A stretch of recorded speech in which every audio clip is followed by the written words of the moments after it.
La Rosa Vendrell us ho diu cantant.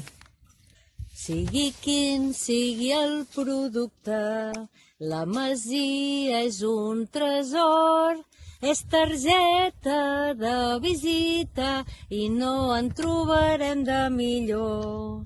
Penedès, terra d'artistes, moltes obres per exposar, galeria, cel obert i paisatge paradís de l'art. Potser ja ho hem oblidat i pot semblar cosa estranya, però molt abans de la ràdio la gent treballant cantava, narinant amb les masies narinant, narinant.